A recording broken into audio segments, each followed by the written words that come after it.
Welcome to the Marketing Cheat Code podcast, where smarter marketing creates accelerated growth. Welcome back to the Marketing Cheat Code, the show where we break down the hidden strategies, tools, and shortcuts that help brands win in today's market. Today, we're diving into a space that doesn't always get the spotlight, but is absolutely vital: the world of AEC, A being architecture, E being engineering, and C being construction. These are industries built on reputation and relationships, but they're facing the same pressure every business does: disruption, competition, and the need to grow smarter, not just harder. And that's where our guest for today comes in. I'm joined by Sarah Kinard, head bird behind the Flamingo Project, a consultancy that acts as your growth officer, strategist, and researcher all rolled into one. They specialize in helping AEC firms transform raw research into powerful, actionable strategies that fuel growth and market differentiation. We'll talk about why research is the ultimate marketing cheat code, how to turn data into decisions, and what AEC firms, and frankly, any professional services business for that matter, can learn about scaling intelligently in today's environment. So let's jump in. Welcome, Sarah. Thank you. Thanks for having me. I'm excited to talk about this. Great. Let's kick things off with the story. I always like to start from the beginning. What's the origin story of the Flamingo Project? How did you go from idea to we're helping AEC firms grow via research and strategy? Well, but prior to starting the Flamingo Project, I had been inside firms in various roles all around growth. My first notable role relative to that was with a 60-year-old K-12 firm that wanted to start a higher ed practice. And those are two very different markets, and understanding how they work, how they're funded, how they select, all of it was critical. So research was definitely at the ground floor of building that practice and making it sustainable, knowing what to pursue, who to partner with. That is a particular sector that, it's like a city. There's tons of different kinds of project types that you could work in. So it's definitely a partnering opportunity. And so just understanding all of that was critical to our success. We went from just one state into growing into other states. And again, all through research. From there, I went to a global hospitality firm that did luxury hospitality specifically. So I literally was learning about stuff all over the globe. And they wanted to grow into new markets, new potential service lines, et cetera. And research was critical in understanding what the actual opportunity was.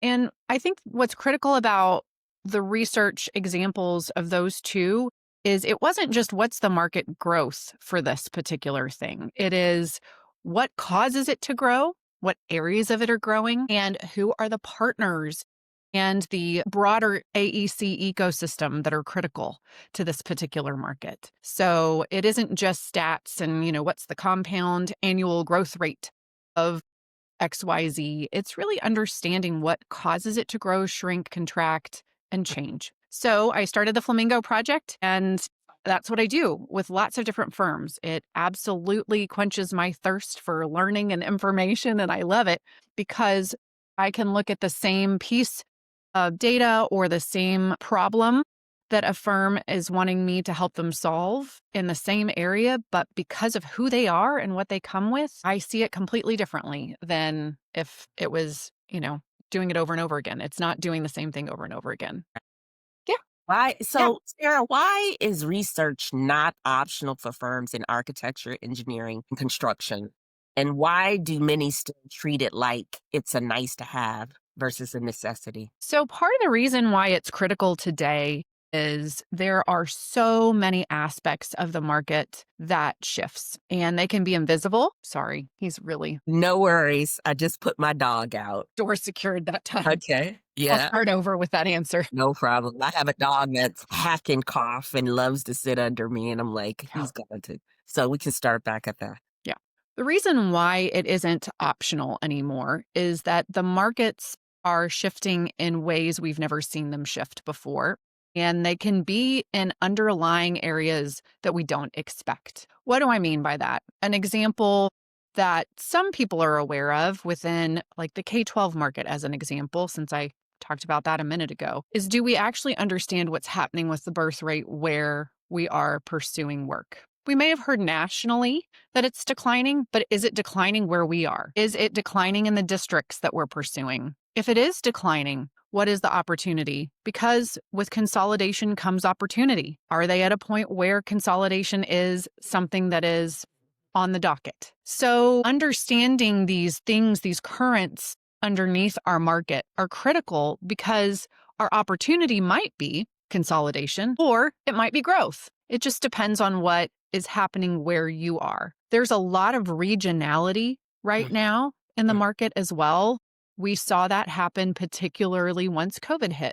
How our markets reacted and changed showed some of just culturally how we move through the world, right? Areas like I live in Texas, we're very car driven. So we still moved around because we didn't have to be with other people. We're just alone in our cars. And so that's how we move around the market. And so that means we move differently than maybe somewhere that people use public transportation heavily. So understanding the regionality and the behaviors that drive some of that regionality and how things change and don't change for different reasons is really, really important because that's how you fund things. It's how you build demand for things. And ultimately, in the AEC environment, we are creating spaces for people to gather, work, play, learn, etc., or the infrastructure for that, water, transportation. So if people don't want to go there, there isn't a there. And so understanding the underlying currents is really important. So that's why it's no longer a nice to have. The reason why a lot of firms don't engage in it is it feels like a foreign language. It hasn't been part of the business practice and they get a little frightened. And because they don't understand it.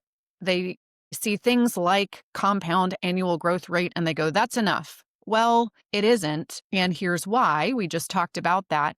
But it doesn't have to be complicated. It really is truly understanding if my core market, I used K-12. If my core market is K, are they passing bonds? That's research. You can stop there. You can keep going further depending on the purpose of your research, but you don't have to pull back every single little nuance to understand it. It's really about what your purpose is. If your purpose is strategic planning, you're looking at high level anyway. If your purpose is pipeline development, you are looking so granularly to understand what is driving the pipeline or not for that particular market or client. So understand what the purpose of your research is and then right size what you're going to look for. Profound. You said more than a mouthful there, especially I think in my own work at the agency, we found that showing clients the tie between the research and the story is critical to them holding on to the data that comes back, because you just said story is everything. Story tells you where opportunity is. Story tells you where gaps are.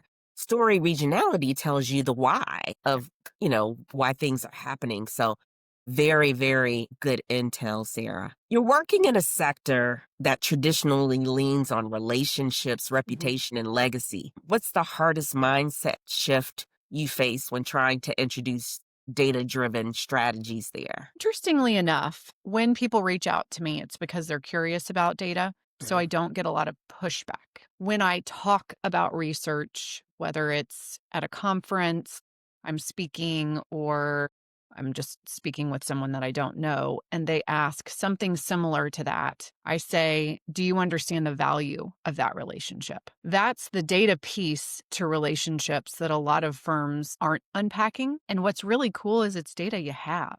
It's data that you've had over time. So this particular client A, has awarded this much work annually to us, or depending on what market sector they're in, you might look at a 5-year spread or something like that. It has been increasing along with inflation, which really means we're not getting additional work. We're just keeping it steady Eddie, so to speak. Or we've been increasing at a 10, 20% rate with this particular client annually. Do we understand why? Is it the depth of our relationship? Is it because they're in a particular sector that's growing? And is that particular sector stagnant now?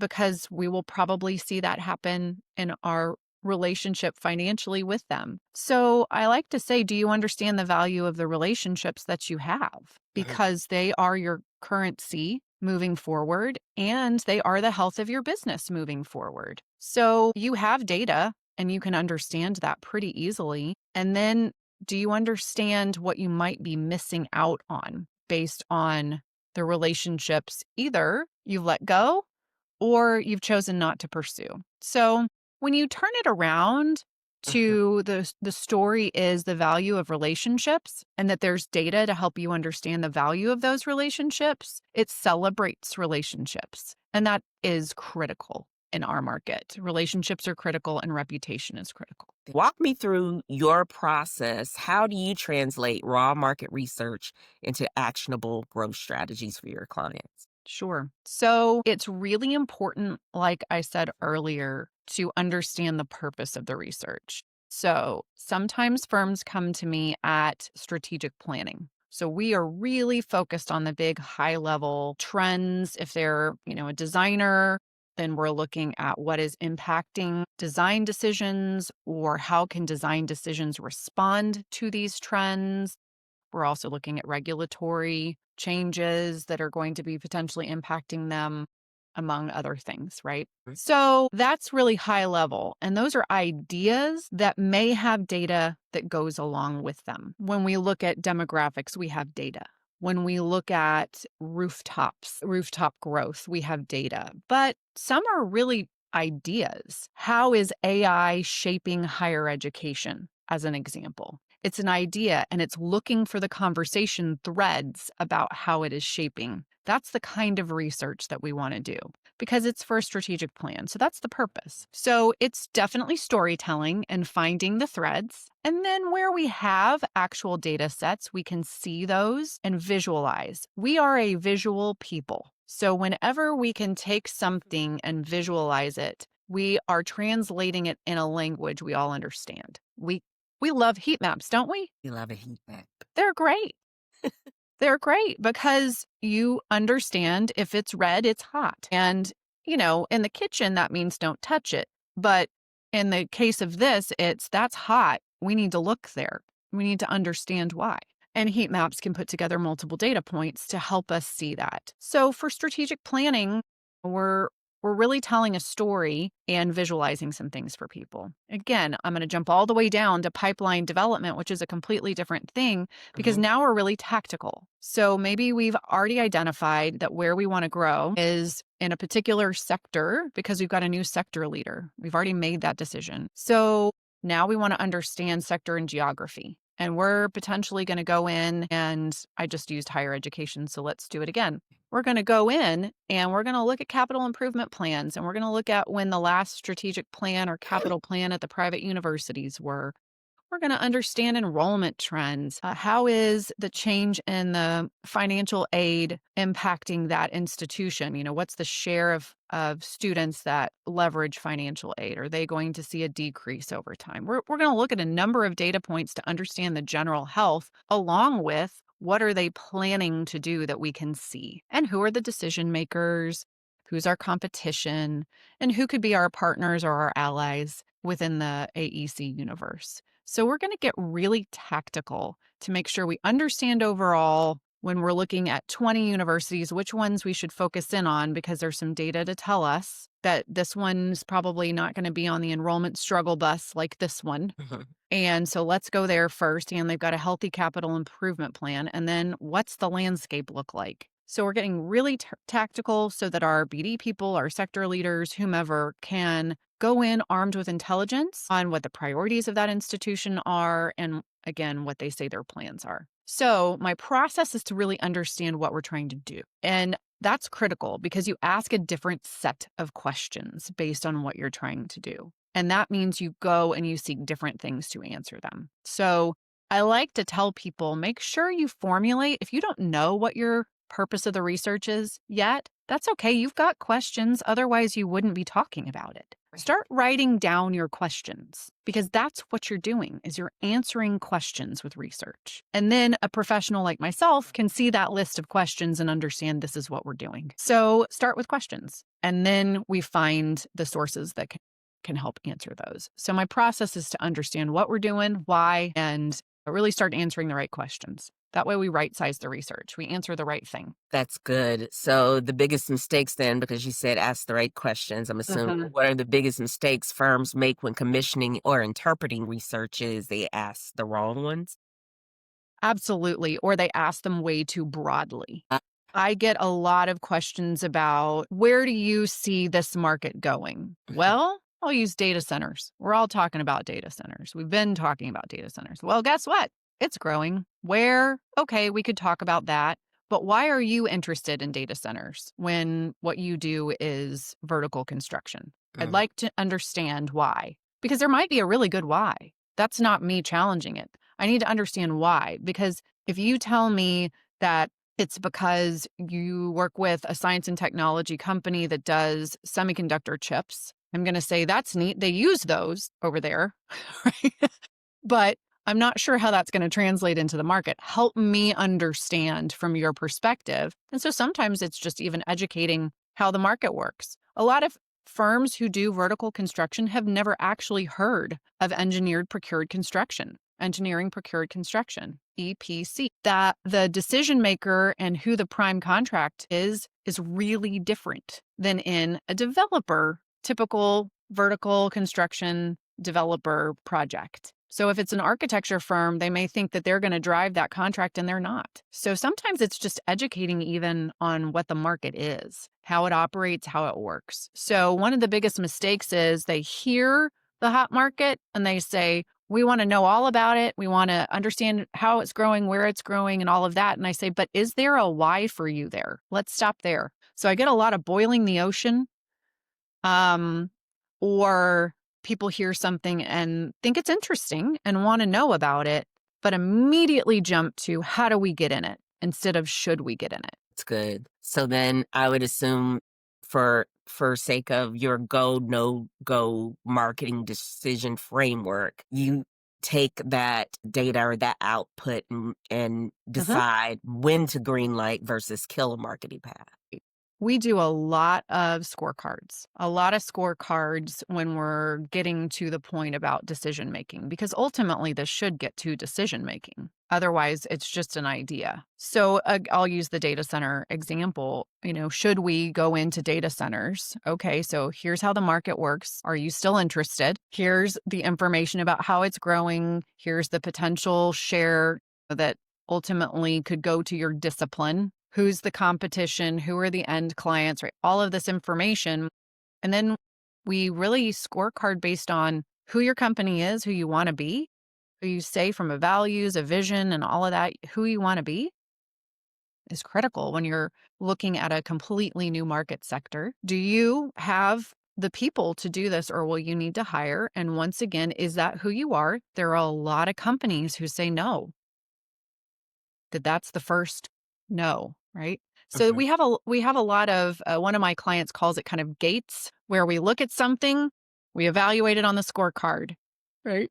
And based on how it scores or how it feels based on our values, depending on where we are in the process, then at that gate, we're making a decision. Are we opening the gate or not? So, and I like that because instead of it being an idea that the door is always open, it's, are we going to open that gate? It's a choice of whether we're going to open the gate versus having to hold ourselves back. Right. It is an active decision that we're going to open the gate to the next step. So I really like that they use the word gate. Well, I was thinking about my days with clients in research, and they use the word toll gate quite a bit because there were all kinds of people from various departments that had a say in whether we move forward, whether we opened the gate or we just backed away from it. So it's funny to hear that word again. In applying the research to content, how do you use insights to shape the messaging and the positioning and the narrative without making things overly academic or dry? That's so important. And it is frankly the area that I think research overall is underutilized. So I mentioned the strategic planning research. We're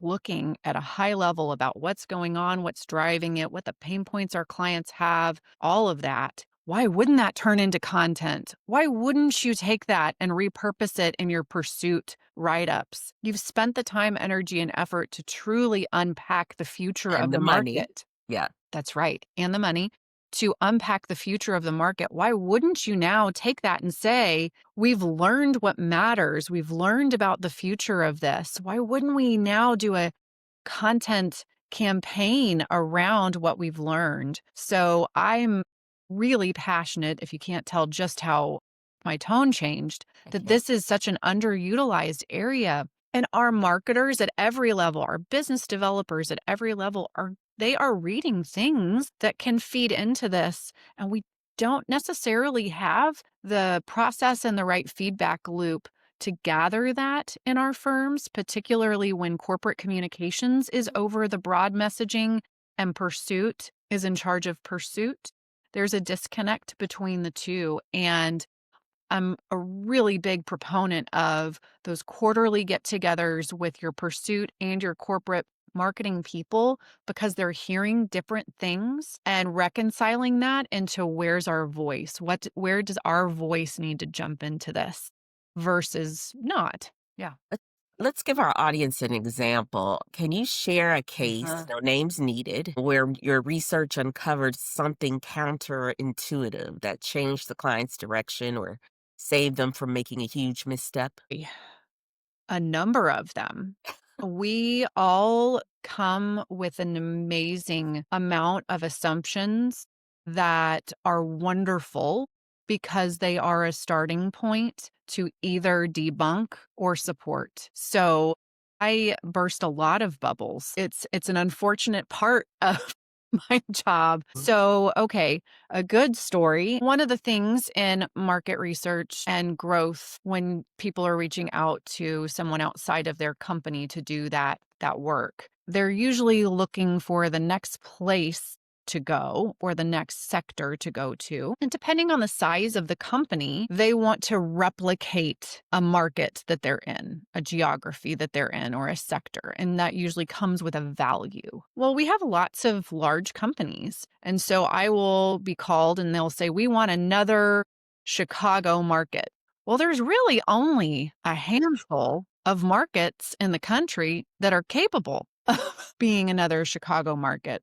And so when looking and evaluating for a potential market with a construction firm that I worked with, we took a look and we mapped their existing clients. Of course, they were in those markets. You know, all these normal evaluation criteria that we would put on our scorecard, you could say, yeah, they have the big healthcare systems. Of course, they have research institutions. I mean, they're going to have all of those things. The question really goes into, is the competition the same? Is the competition different? And are you willing to invest the amount of money it's going to take to either acquire or acquire talent in that market? It's Mhm. not a matter of, does it exist and does it have the stuff that we're used to? Of course it has the stuff. Otherwise, it wouldn't be the same size. Right. So what they realized was they actually wanted to go to secondary markets. And that was a little bit of a gut punch for them, honestly, because they thought we're the big guys. We Right. need to go into the big guy market. When in fact, a really healthy secondary market that had good indicators that maybe in 10, 15 years they would rival was really the place to go. And that was an example where we were actually working against ego and making decisions that I think they made the right decision. I really do. They think they have now that it's played out over the last 5 years. But it was hard for those executives to say, we're going to make this level of investment to go into this market that may never be the same size as Chicago, but would be meaningful in their business. So I think that's a story where we had a lot of back and forth, and that feels uncomfortable. That was really wherever there was tension, it was because that feels uncomfortable. That feels a little foreign to us. And what's the next thing we need to learn to either get comfortable or say no? And we found something I think that really good for them, and it's played out really nicely over the last 5 years. And it feels good, of course, as a researcher to say, yay, yay, that worked. And I'm sure it feels good to them as clients to Yeah. know how much money they saved from Yeah. a could have been a Yeah, misstep, you know? exactly. And so they acquired a small company to help them enter, which was a win culturally. They went through all of those aspects during M&A, but it was the right kind of market. It had all the right stuff in it, but they were going to lead with their like third strongest sector because that was what was there. And that's where the competition wasn't as heavy. And that was uncomfortable to them. That A, it wasn't a market the size of Chicago, and B, it was their third largest market that they led with. So, Wow, that's fascinating. Tell me, let's switch gears. Trends, future trends and mhm. differentiations. Um, what emerging trends in the AEC professional services space are you most excited about, or nervous about? I am really excited about what's happening at the leadership level, Mm. actually, at our firms, which may not have been where you thought I was going to go with this, but I'm very excited because the generation that is now moving into leadership is one that has lived through a number of downturns. They haven't led necessarily in those downturns, but they've been through them and they've seen the market behave in ways it hasn't before. And they are seeking information, all kinds of information in their leadership style. And they're really demanding it to a certain extent in order to make decisions. And I believe because our market is doing all the things I just said, Mhm. changing dramatically and at a much more rapid pace than it has in the past, and there's many things that impact it. It's very exciting for me how these firms are leading, the different ways that they are answering the questions that they need to answer to feel good about the path that they're putting their companies on. They're also getting that muscle, which for me is very exciting because they're asking better and better and deeper questions of I a couldn't researcher. agree So with you. that's one of the trends that I'm really excited about. And that's baked in our demographic shift. That's baked in that with retiring. I'm also excited to see the transformation, that same demographic shift, the transformation that we're seeing in ownership types. We are, have been seeing, will continue to see private equity coming in. We're seeing EOS, entrepreneurial operating system, as a way to run companies, along with different ownership share types like ESOPs. We're seeing a lot of different things at the ownership and leadership level that I believe are going to show us a different way to move in this market. Yeah, and actually, I thought you might hint on the emerging trend being something around new leadership.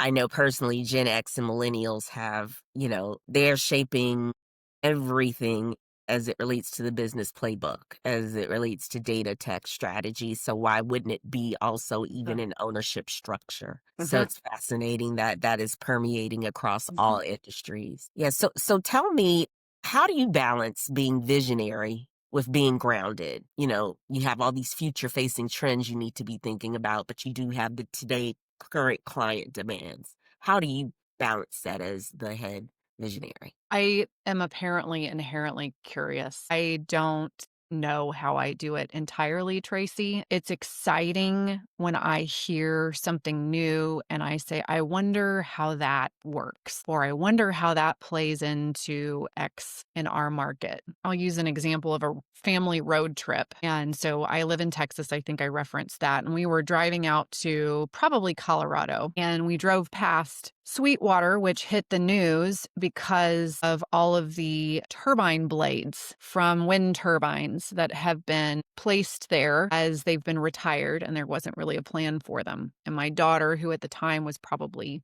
10 or 11, asked, because we'll see them on the highway, on trucks, but she said, why are all of those sitting there? And I talked to her about wind power and how in Texas we're on our kind of second cycle of that. We're retiring turbines and getting the new technology. So then when we're out in West Texas, she's noticing the difference in the shapes of these things. And Then my husband, who's in cybersecurity, we're having a conversation. And then again, my daughter says, well, how does that go into this? To which he said something about cybersecurity and wind turbines. And then we had to pull over and I needed to be a passenger and get on my laptop and my hotspot to answer about 5 questions for myself. That's how it plays out in Right. my daily life. So you've just merged your lives.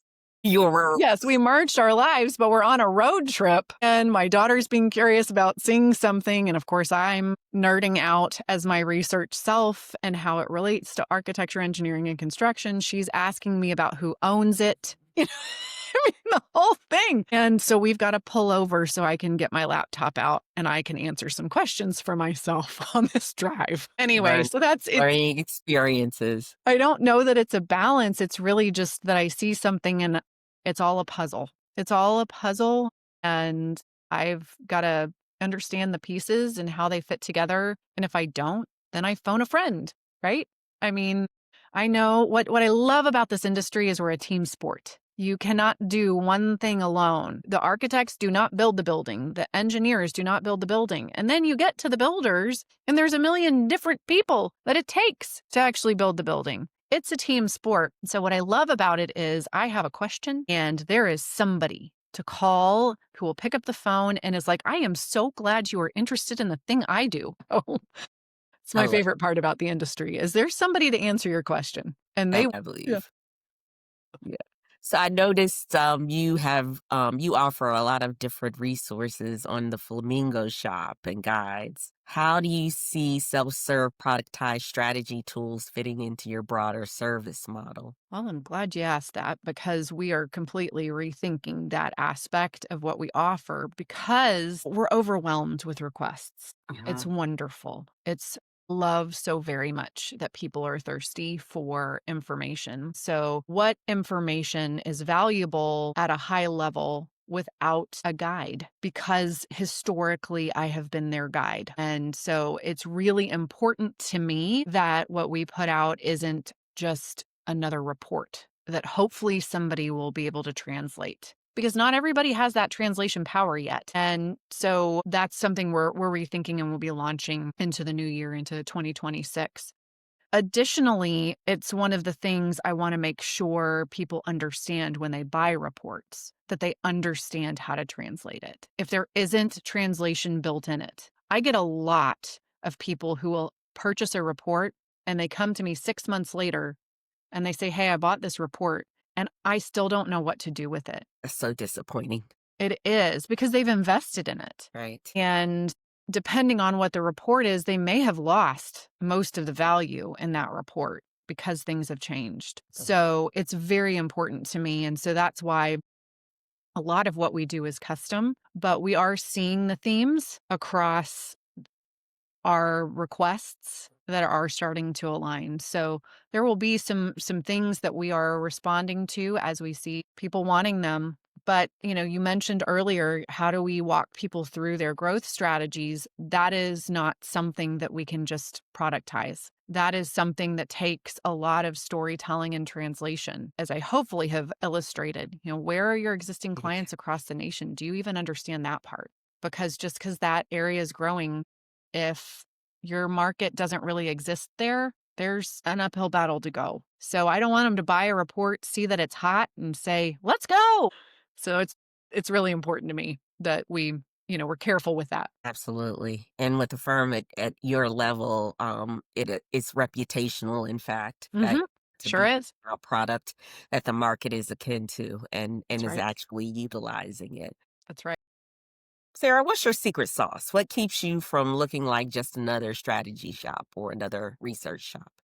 I think it's the fact that I've built markets. I understand research into action, research into revenue. And I have people call me for projects, and it is absolutely clear that they are just ticking a box and not going to actually do anything with it. And I don't take them on as clients because I want them to win. I want them to say, I am curious about this. This is a go, and we feel good about that go, and go win. And whether we're talking about strategic plan research, that definitely the win is downstream. But the win might be the short-term win might be that they make a decision to not go somewhere that they shouldn't go, or to not go into a sector that is so very far from what they believe. I mean, you asked me just about, our products. And the reason we've pulled some of them off is we can't respond fast enough and our reputation is too important. So I'm not going to have something that sits on there that somebody buys that I don't feel good about in this moment. My clients, same thing. Do you feel good about the choice that you make? Do you feel good about moving forward in this area? Does this feel like it's compromising who you are? These are really, really important questions. And so to me, the secret sauce is understanding what underlyingly is driving them. What's driving you all? And when you talk to a construction firm and an executive nearly bursts into tears talking about a healthcare project, you know that they're all in on healthcare and that they will do a utility plant for a healthcare client because they're all in on healthcare. I love it. So it's really understanding who and what and how you have to build a market. When it's not there, it's not there. Just because we want it to be there doesn't mean it is. If it's there and it's glowing red, great. But who else is here? Because it's not going to glow red without other people being there. Yes, absolutely. There's no hidden market. Can we talk about that? There is no hidden market. Somebody is there. It's just whether or not there's space for you. Absolutely. Yeah. So I think that's the difference, is understanding how to grow a market, build a market, the information that's required, and are you ready to act? And sometimes acting is saying no, just as much as yes. If there's one marketing cheat code you hope listeners take away from this conversation, what is it? I have a saying that information is your compass. Whether you are in marketing and you do content, there is so much information from trusted sources out there to help you build your campaign, to help you navigate messaging shifts that you need to make, to bring forward ideas that really make you stand out and differentiate your company. If you're business development, there's information to help you make a decision about whether or not you need to pursue that client and how. And if you're an executive, there's information to help you determine where your company needs to go next. My big thing is information is your compass, and it can be an article, a series of articles. It does not have to be a number. I love the compass. I always say research is your unfair advantage. I feel like it is both dual purposed, and that it could be the thing that guides you forward, and it also gives you the edge. That's a wrap on today's episode of the Marketing Code. Huge thanks to Sarah Kinard from the Flamingo Project for sharing how research and strategy can completely change the growth trajectory for AEC firms, and really for any business that wants to make smarter, more data-driven decisions. Sarah, if people want to get in touch with you, how can they reach you? FlamingoProject.com is our web address, and there's all kinds of contact me there. And obviously LinkedIn is a place to connect with us. Please do. We share so many resources there because I truly do believe that everyone out there can be a researcher of some kind because there is information. So I share all kinds of places to go and seek information for different purposes. And so please follow us there. Reach out to me via the website, LinkedIn. Yes. My email address is all on there. So yes, I was so impressed with the amount of resources and frameworks and insights on building sustainable growth that you were sharing for free. Yep. So that's always a telltale for me. And if you got valuable information from today's conversation, don't keep the cheat code to yourself. Share this episode with a colleague, leave us a review, and make sure you're subscribed so you never miss the next big strategy unlock. Until next time, I'm Tracey Austin Grooms, and remember, the right insights at the right time aren't just marketing. They're your compass and your unfair advantage. Bye for now. Thank you for tuning in to the Marketing Cheat Code podcast, where smart marketers unlock their next big win. Don't forget to like, subscribe, and share your favorite cheat code.